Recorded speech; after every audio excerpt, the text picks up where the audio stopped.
उसके बाद कोर्ट 4 महीने बाद हमारी लाश निकालेगी और उसी का पोस्टमार्टम होगा, उसी की बेहुरमती होगी। ये सिर्फ और सिर्फ इस मुल्क में अगर किसी पर होगा तो हमारे साथ होगा।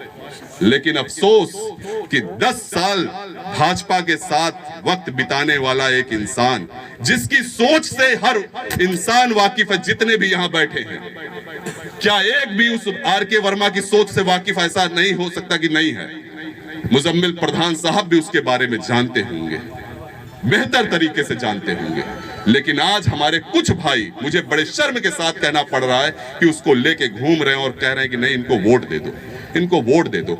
मैं आपसे एक सवाल आज के बीच छोड़कर जा रहा हूं और इसका जवाब तलाशिएगा। क्या आप उसको वोट दे दिए? मैं मान लिया कि आपने उसको वोट दे दिया समाजवादी के नाम पे या जिसके भी नाम पर, और वो यहां का विधायक बन गया। 5 साल जो उसके साथ लगे हुए लोग हैं वो इसी थाने की दलाली करेंगे, टेंडर लेंगे, ठेका लेंगे, बहन बेटियों की इज्जत आबरू को लूटने का काम करेंगे। और 5 साल बाद जब उसको समझ में आ जाएगा कि अब तो मुसलमान हमसे नाराज हो गया है, तो वो भारतीय जनता पार्टी में जाके टिकट ले लेगा। उसके बाद फिर वहां से चुनाव लड़ना शुरू कर देगा। क्या ये सच नहीं है? अगर ये सच नहीं है तो बताइए कि यही शिवाकांत ओझा जो आपके रहबर बना करते थे, जो आपके नेता बना करते थे, एक टिकट का मामला आ गया, ने सारी विचारधारा खत्म कर दी। क्योंकि इनके दिल में, इनके गले के नीचे जो विचारधारा है ना, वो संघी विचारधारा है। जिस संघी विचारधारा के खिलाफ लड़ाई लड़नी है, हमें किसी और के खिलाफ। मेरी लड़ाई ना समाजवादी से है, ना भारतीय जनता पार्टी से है, ना कांग्रेस से है, ना किसी से है। मेरी लड़ाई अगर है तो इस संघी विचारधारा से, ऐसे लोगों से है कि जो इस समाज में नफरत पैदा कर रहे हैं, उसके बाद कुछ वक्त के लिए आते हैं और हमको लॉलीपॉप दिखाकर हमारा वोट हासिल करते हैं और उसके बाद फिर ऐसा काम शुरू कर देते हैं।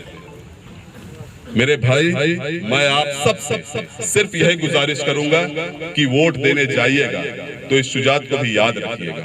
बहुत कुर्बानियां दिया, 9-10 मुकदमे का मालिक बन गया। जब मैं जेल गया था 7 दिन के लिए इस प्रतापगढ़ जेल में, तो मेरे कुछ भाइयों से मेरी मुलाकात हुई।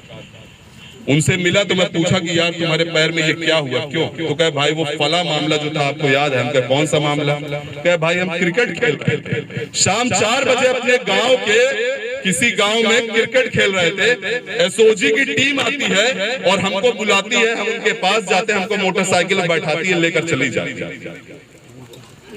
और रात के 12 बजे 1 बजे यही खीरीबीर पुल पर हमारे आंख पर पट्टी बांध दी जाती है, हमको कहा जाता है कि भाग, और उसके बाद हमारे पैर में गोली मार दी जाती है। अगले दिन हम लोग सुबह मोबाइल पर देखते हैं कि फला लड़का जो वहां उस मामले में लूट में था वो पकड़ा गया।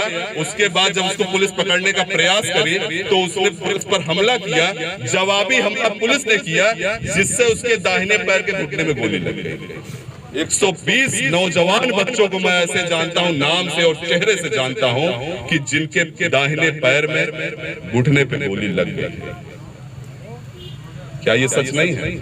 कितने बच्चों को अपाहिज बना दिया गया। आप जाइए, यकीन करिए कि जब आप उनका रिकॉर्ड उठाओगे और 2017 से पहले खोल कर देखोगे तो पता लगेगा उनके ऊपर एक मुकदमा भी नहीं था। 2017 के बाद वो दुर्दांत अपराधी हो गए, इस प्रतापगढ़ के गुंडा और गैंगस्टर हो गए। और पता है पहला मुकदमा कौन सा था उनके ऊपर?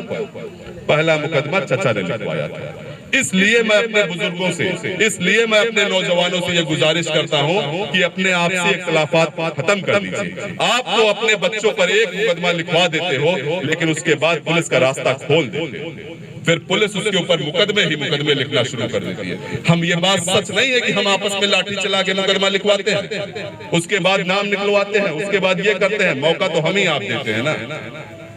मेरे भाइयों, मैं आपसे यही गुजारिश करूंगा कि इन सब चीजों को, आपसे इख्तिलाफात को खत्म करिए, अपनी सोच को मजबूत करिए, अपने इरादे को मजबूत करिए, अल्लाह से अपने आप के अपने यकीन को जोड़ लीजिए। इंशाअल्लाह वक्त बदलेगा, वक्त बदल रहा है, इनकलाब आएगा, इनकलाब आ रहा है। ऐसे नहीं है कि हम और आप ऐसे ही रहेंगे। नौजवानों में एक क्रांति पैदा हो चुकी है, एक इनकलाब पैदा हो चुका है। बुजुर्गों को भी इनके साथ देने की जरूरत है, और अगर आप और आप सब साथ देंगे तो इंशाअल्लाह इस रानीगंज विधानसभा में इतिहास लिखने जा रहा है। लोग